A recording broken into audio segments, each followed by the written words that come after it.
Joining us right now is one of the fastest rising women's wrestlers today. She wrestles all over and is a mainstay in Ring of Honor. Keep an eye out on her because her stock is rising.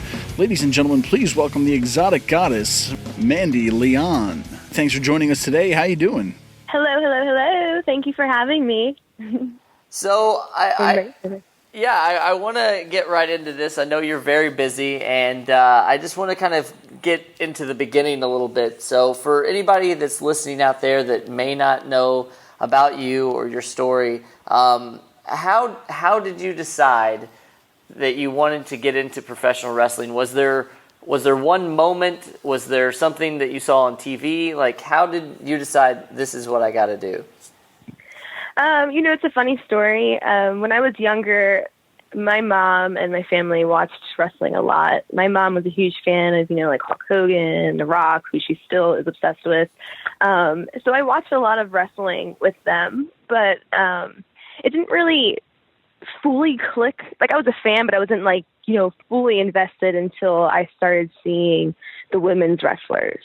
For me, it was Chyna and Lita and Trish Stratus. And even the early stages of Chyna, just her presence alone, and to see her evolution on who she became, and just everything about her stuck out to me. And then Lita and Trish and all these feuds that were happening, and I was just staring at these women being, they were so powerful in the ring, and it was inspiring for me as a little girl, and it was something that I knew I wanted to do, to where I would literally spend hours watching wrestling, spending hours playing, the WWE games and making my own characters and just being a total nerd. But, and I decided, that's something that I wanted to do. And, as growing up, people kind of try to persuade you and kind of lean you away to doing other things with your life. But I just felt like it was something I was meant to do. So I saved up all of the money that I could. People assume that I started out modeling and acting and transitioned into wrestling. That was never the case. Wrestling was always my number one dream. I did all of the extra stuff in the industry to raise that money for my training at Ring of Honor, which I was lucky enough to get into. But that's kind of how I was inspired, and just followed my dreams from there and been focused on it. Now, what was your childhood like? Were you into athletics at an early age? I was pretty athletic. Growing up in high school and everything, I played volleyball. I was on the swim team. I loved basketball. I even my sister coached mat wrestling in high school as well. So I would go to some of her training sessions and learn some mat stuff with her. But yeah, I guess you can say I was pretty athletic. Okay, awesome. Now, if I'm correct, you are from the East Coast. I am. I was born in Brooklyn, New York. Okay. I spent most of my life growing up in Pennsylvania. Most of my family from New York came out here, so I'm currently based out of Pennsylvania. Okay, so there's obviously a lot of professional wrestling around in the United States, but more specifically here in the Northeast. So as a child, you said you watched a lot of it. Did you actually get to go to any of the shows when you were growing up?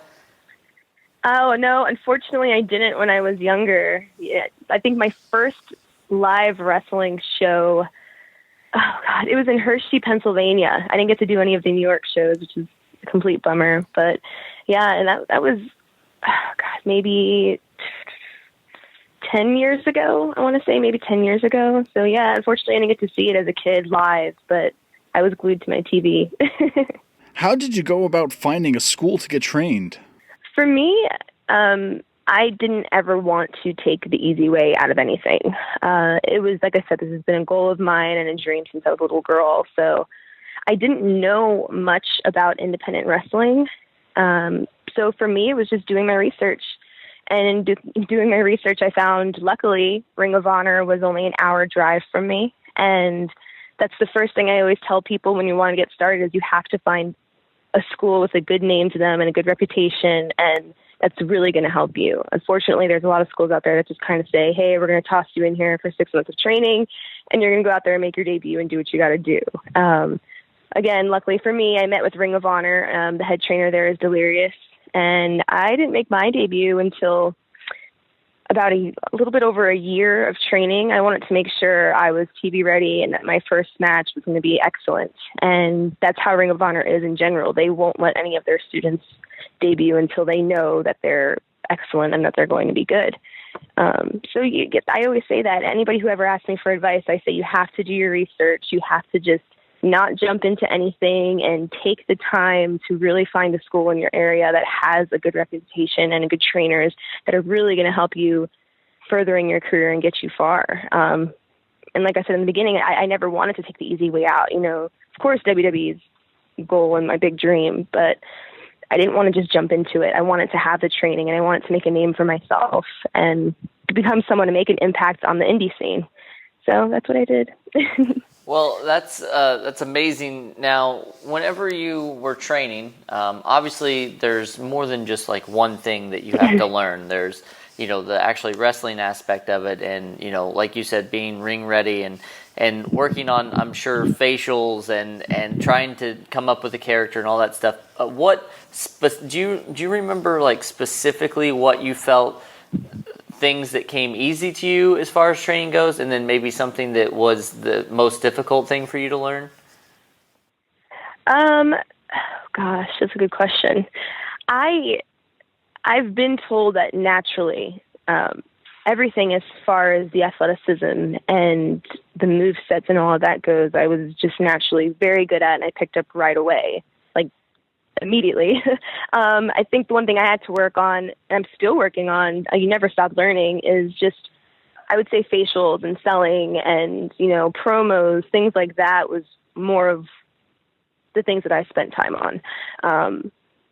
And they always say, if you grew up a fighter, you just have those fighter instincts, but I never grew up a fighter. So for me, that's a learning experience, is learning how to react in certain situations and, playing that role. It's like Shawn Michaels. Shawn Michaels is known for being the selling king, right? So I'm still learning that to this day. It's a process. You never stop learning. But that was, I was naturally great at the athleticism and the movesets, but promo-wise and everything else, I'm still working on that to this day. Now, who do you base your character off of? Women-wise, for sure. It's definitely the presence and the attitude and the overall aura that China had. Everything from my gear and, it's all inspired by her because she's what really originally caught my eye. So I try to portray her. Obviously, I'm not the big, tough bodybuilder type, but I kind of pull pieces from China, Lita, and Trish. And I always say that because those are the three girls that have impacted me the most. So that's where I am right now. I'm trying to bring a little bit of that attitude back. And the way women's wrestling is going right now, I think you'll be seeing a lot more of it, especially in Women of Honor. As Women of Honor starts building more characters and more storylines out, you'll definitely see some changes in me. Well, that's something I wanted to definitely bring up. Now, obviously, women's wrestling over, I would say, this has been a slow build, but obviously over the past 2 to 3 years, women's wrestling has really kind of went through a boom period once again. And a lot of people are more interested in it than they've ever been before. What do you think has really started this boom, and what do you think still can be done to help promote the growth of women's wrestling? Honestly, I think right now, like you said, it's at a complete high, and people are so invested in it, and it's this complete evolution. For me, and I'm speaking in terms of the Women of Honor locker room since it's starting now, and I'm helping out a lot with it. The first thing I tell women in this company specifically is, we're family here. We're not the girls who attack each other. We're not the girls who step on each other to get further ahead in the business.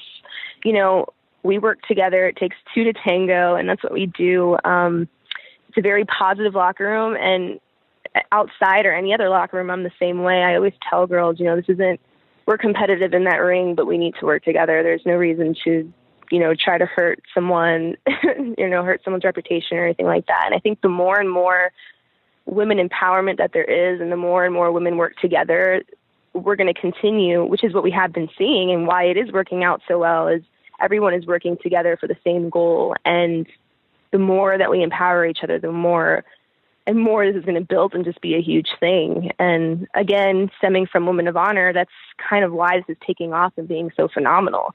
I had no idea that yesterday was our 1 year mark that the match that Deanna and I had that kind of revamped the Women of Honor division and started it. And that wasn't even our intentions. Of course, that was our goal to kind of bring it back, but we never knew that overnight one match on YouTube that was just supposed to be an internet exclusive match would blow up and have so many views, which led into us trying it out and having 2 or 3 more matches. And those matches almost had 1 million views. I'm talking like, if you go on our YouTube page, the top 20 matches in YouTube history that we have on Ring of Honor right now, about 3 or 4 of them are Women of Honor matches. And that's over CM Punk matches, Mojo matches, Bryan Danielson matches. So it's really blowing up. I know I'm kind of scattering out, but, to answer your question, it kind of is that. You just need to have that women empowerment and work together. And I think the more and more the women in the industry learn that and do that, the more and more it's going to take off. It really is. What do you believe sets you apart from all the other women's wrestlers out there right now? I think the one thing that's always separated me from everyone else, and I've always been seen as the girl who comes in, does her job, gives her best, and leaves. I've never fed into the drama. I've never fed into rumors. I've never fed into fights. That's just never been me. I've always been a very positive person. And that's what's ultimately has brought me opportunities and has separated me from everyone else. So I'm known as that person. I'm known as the girl who needs to be respected.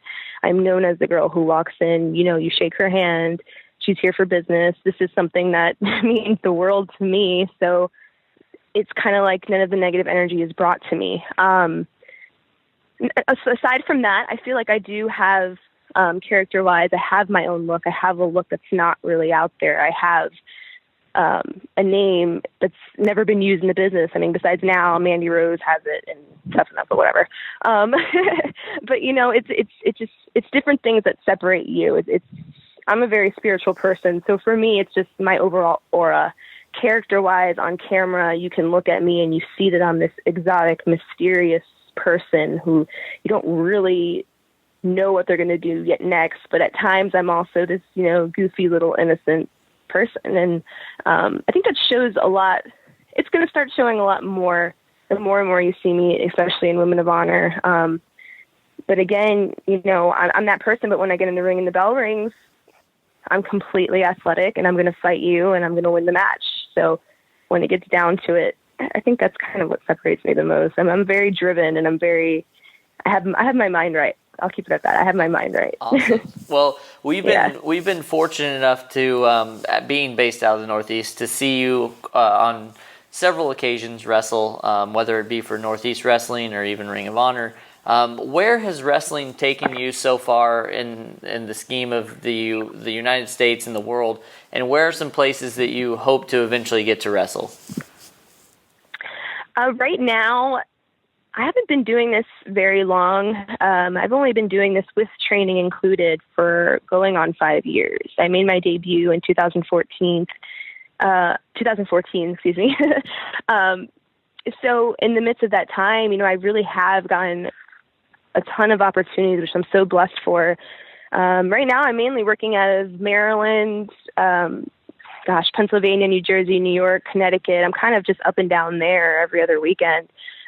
Luckily for me, with Women of Honor now and Ring of Honor, that's where I've gotten my opportunities the most to travel around the United States. I've been to California, Texas, Vegas, Tennessee, and Florida. It's awesome to be able to have those opportunities and to meet new fans and make new fans and meet current fans. My goal right now is I really want to wrestle in Japan. I do. I really, really want to go to Japan. I've been in discussion with a few of the promoters out there who want to bring me in. It's just a matter of timing. And I do see myself going out there very soon, within the next few months. Also, Ring of Honor has a UK tour coming up in November, which a little secret here. I think some of the Women of Honor will be traveling to that. So maybe you'll see me in the UK. I don't know. What do you believe sets you apart from all the other women's wrestlers out there right now? I think the one thing that's always separated me from everyone else, and I've kind of always been I've always been seen as the girl who comes in, does her job, gives her best, and leaves. I've never fed into the drama. I've never fed into rumors. I've never fed into fights. That's just never been me. I've always been a very positive person. And that's what's ultimately has brought me opportunities and has separated me from everyone else. Was I'm known as that person. I'm known as the girl who needs to be respected. I'm known as the girl who walks in, you shake her hand. She's here for business. This is something that means the world to me. So it's kind of like none of the negative energy is brought to me. Aside from that, I feel like I do have, character-wise, I have my own look. I have a look that's not really out there. I have a name that's never been used in the business. I mean, besides now, Mandy Rose has it and Tough Enough or whatever. But it's different things that separate you. I'm a very spiritual person. So for me, it's just my overall aura. Character-wise, on camera, you can look at me and you see that I'm this exotic, mysterious person who you don't really know what they're going to do yet next. But at times, I'm also this, goofy little innocent person. And I think that shows a lot. It's going to start showing a lot more the more and more you see me, especially in Women of Honor. But again, I'm that person. But when I get in the ring and the bell rings, I'm completely athletic and I'm going to fight you and I'm going to win the match. So when it gets down to it, I think that's kind of what separates me the most. I'm very driven and I have my mind right. I'll keep it at that. I have my mind right. Awesome. Well, we've been fortunate enough to, being based out of the Northeast, to see you on several occasions wrestle, whether it be for Northeast Wrestling or even Ring of Honor. Where has wrestling taken you so far in the scheme of the United States and the world, and where are some places that you hope to eventually get to wrestle? Right now, I haven't been doing this very long. I've only been doing this with training included for going on 5 years. I made my debut in 2014, excuse me. So in the midst of that time, I really have gotten a ton of opportunities, which I'm so blessed for. Right now, I'm mainly working out of Maryland, Pennsylvania, New Jersey, New York, Connecticut. I'm kind of just up and down there every other weekend. Luckily for me, with Women of Honor now and Ring of Honor, that's where I've gotten my opportunities the most to travel around the United States. I've been to California, Texas, Vegas, Tennessee, and Florida. It's awesome to be able to have those opportunities and to meet new fans and make new fans and meet current fans. My goal right now is I really want to wrestle in Japan. I do. I really, really want to go to Japan. I've been in discussion with a few of the promoters out there who want to bring me in. It's just a matter of timing. And I do see myself going out there very soon, within the next few months. Also, Ring of Honor has a UK tour coming up in November, which a little secret here. I think some of the Women of Honor will be traveling to that. So maybe you'll see me in the UK. I don't know. That's awesome. Now, you mentioned the independent wrestling earlier, and how important it was to you. What does a company like Northeast Wrestling mean to you when a lot of the people they bring in are former legends or big names, and then you guys get kind of thrown into the mix? And what does a company like that mean to you over the years, being able to wrestle for them? Northeast Wrestling is awesome. I always say they are a second home to me because it's beautiful to me because the promoter, Mike Lombardi, he has women's wrestling going in there every now and then, but it's kind of like Women of Honor. They never really had a lot of independent women in and out of there a lot like they do with their guys.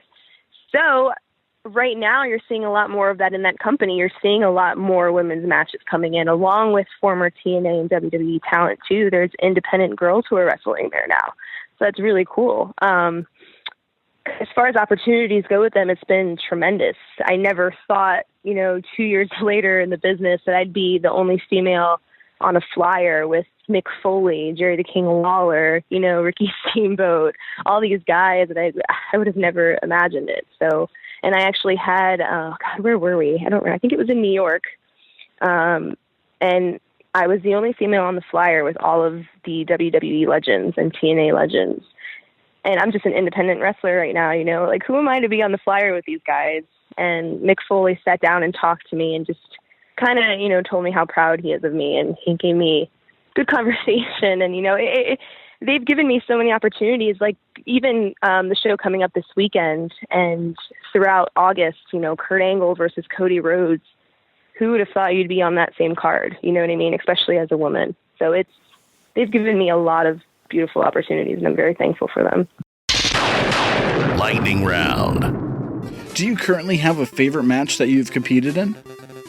God, I think my most recent match that's a favorite of mine, it would have to be wrestling Gail Kim, which I did about a month and a half ago, or 2 months maybe.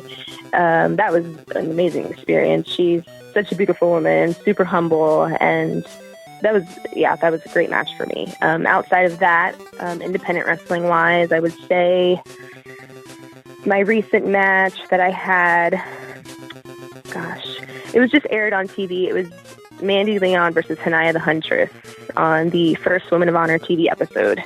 That has to be one of my favorite matches that I've had to this day. Yeah, for sure. All right. Favorite women's wrestler out there right now? Oh, gosh. Currently, I'm going to have to give props to, I'm going to say Sasha Banks. Okay. Yeah, I'm going to say Sasha Banks. Last movie you saw in a theater? The last movie that I saw, that is a good question. I hardly go to the movies. Oh, man, I don't remember. I'm not going to lie. I think it was Sisters, the Sisters movie. Okay. Yeah, that's pretty boring. All right. If all the stars aligned and you could have your very own dream match, who would you want to wrestle? If I could have my very own dream match, who could I wrestle? Is this living, past or current wrestler? Living, passed away, any wrestler ever? I would say Trish Stratus. Okay. The most embarrassing song on your iPod right now? This is a song that gets me in a good mood no matter what. It's Velvet DeVoe's Poison. That is an amazing song. That's embarrassing. But yeah, that's my most embarrassing song that I gladly blast every day. I do, not gonna lie. We talked about it a little bit, but this Saturday you will be wrestling for Northeast Wrestling. You're going to be at the Rumble in Rockland, Saturday, July 30th at 7 p.m. You are actually teaming with Cam, and you're going against Deonna Purrazzo and Damian Adams with Velvet Sky as a guest referee. What do you have to say to your opponents come this Saturday? Oh, you know what? We've worked together, I think, 1 or 2 times already in the past, and Cam's a phenomenal tag team partner, and we've won our last matches. We've never lost. We are on a streak. So, love you, Deonna and Damian, but, they're going to lose again. Sorry. Is there anything that may happen with Velvet? Do you think that she's planning on getting involved somehow, or do you think she'll call it right down the middle? Well, Velvet and I did tag team a few months ago against Deonna and Jessica Havoc. So Velvet does have some heat with Deonna, so I'm hoping she'll be in my corner if anything goes down. I think if there's going to be any involvement, I'm hoping she'll have my back. Well, this is going to be a can't-miss show. It's at the Palisades Credit Union Park in Pomona, New York, and you can check out all the information on northeastwrestling.com. And be sure to get there. There'll be a meet and greet before, and you can meet all the stars, including Mandy. It'll be amazing. And other than that, do you have any other events coming up soon that you want to talk about? I do. Besides this weekend, August 13th, I will be with NEW in Bethany, Connecticut. August 26th, I will be in Pittsfield, Massachusetts, which is featuring myself.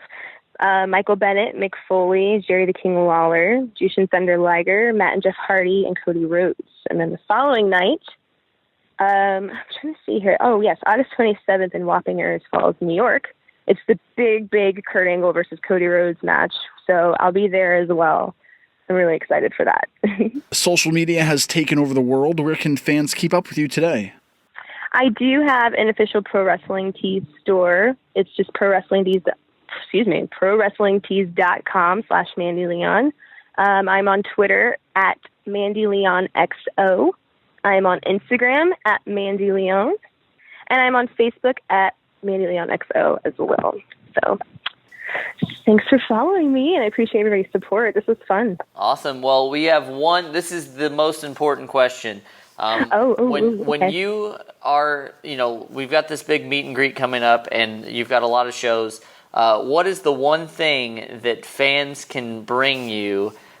We talked to Matt Seidel. He likes fresh fruit.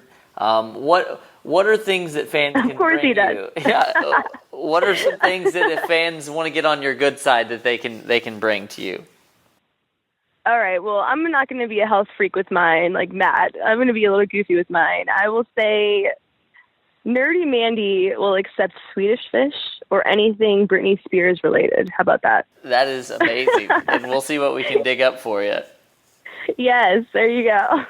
Well, we want to thank you, the very well-spoken and amazing Mandy Leon. We can't wait to see you this weekend and in all the future shows that you have coming up. We wish you nothing but the best and just can't wait to see what else you have in store. Thank you so much for having me. I had a blast. And if you find me this weekend, I'm probably going to be running around like a mad woman, but we'll get an interview in. And this time, I believe the last time we talked, Matt Taven was stalking me. He did. He hijacked the interview. He really did. Yeah, he definitely stalked me a whole ton. So we'll get our payback. Awesome. Awesome.